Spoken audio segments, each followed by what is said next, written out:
Welcome to the Toyland!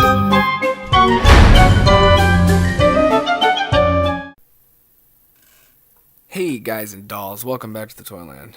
It's your usual host, M, and we are doing what is probably my final multiverse figure review of the year. I say probably because after getting this guy, I kind of have the urge to get the Batman as well, because they had several of him where I got this guy. So yeah, I might end up getting one. But yeah, for now, let's take a look at this guy in his box. It's the usual multiverse packaging, but it's got this neat little gold band here, 30th anniversary edition. Can't believe it's been 30 years since that story already.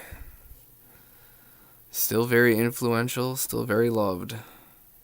Some art from Frank Miller there. There's the Batman that I may or may not get. You know, I have like every other multiverse figure, and I feel kind of silly not having him and the Son of Batman.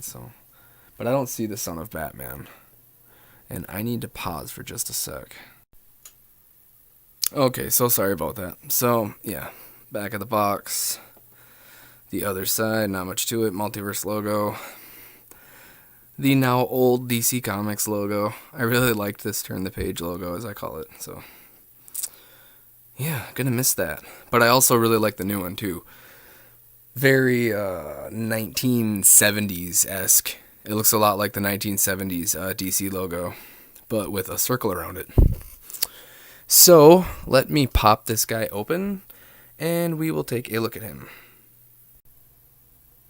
Alright, here he is out of box in all of his beefy glory. And I have his little green K arrow here.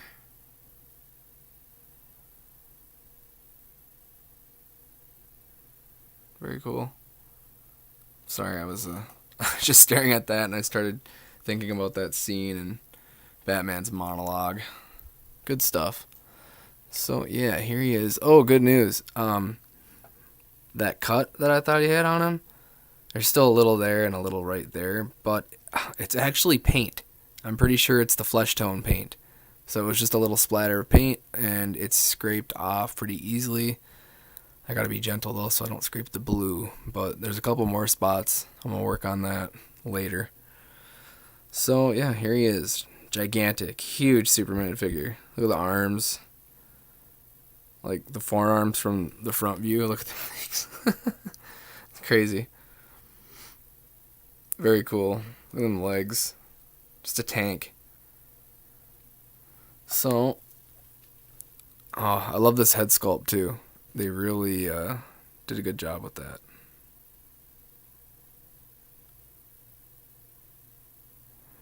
The giant spit curl is really cool.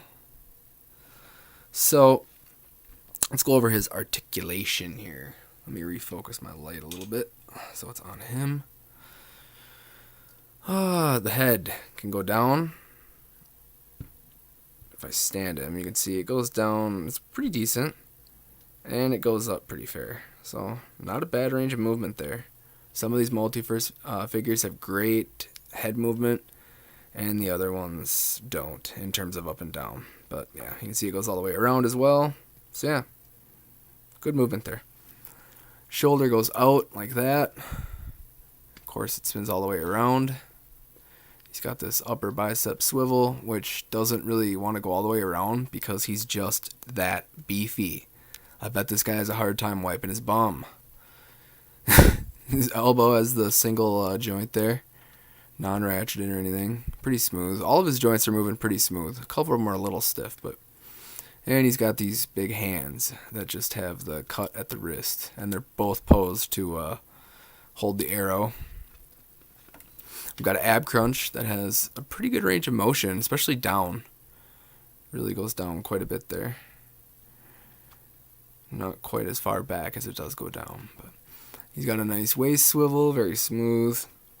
The legs go out only about that far. They have that interesting, like, they're the main muscle piece attached to, get this hand out of the way, attached to like a ball in there, and the ball has this joint, and then they go forward, not very far at all,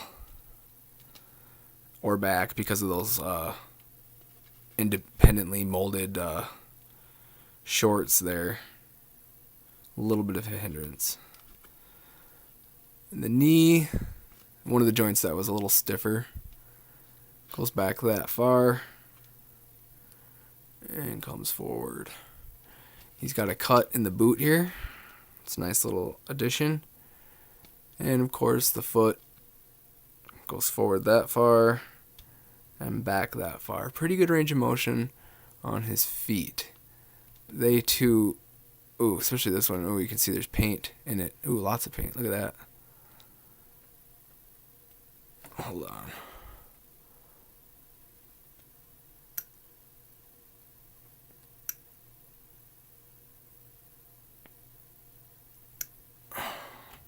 Wow, that's a good chunk of paint in there. Got most of it. There we go, that loosened it up quite a bit. Yeah, lots of paint in the joints here. I'm curious if that has anything to do with the reuse of body pieces, like the arms. I don't know if you can see it on camera, but in person I can definitely tell that these arms were a different color originally. You can tell that they painted, some He-Man arms or whatever. So, yeah, you get some stiff joints with paint in them, but the worst one was by far that foot, but I just cleared that paint out and came out no problem. Yeah, he's a hulking figure though. Very cool. I'm glad they made this. As far as I know, I think this is the only figure like this, as in the only Mattel version. I could be wrong. Somebody please, let me know, because, yeah, I don't think they ever did one of these in any of the previous lines. They've, DC Direct, before it was DC Collectibles, DC Direct did Superman, I know, from this story. So, yeah, not really sure on that. I'm going to have to find that out. If anyone knows, feel free to inform me. Educate me, please. So, yeah, alright, I'm done. There's a look at this guy. Not at all sad I picked him up. I'm glad I finally have him. As a Superman collector, I really needed it. So, yeah. Like I said, I might get that Batman. We'll see. And I gotta decide soon, because if I get it, I want to get it, and I'll review that too. But I want to do it before the end of the year. I don't want to be reviewing these figures in 2017. So, yeah.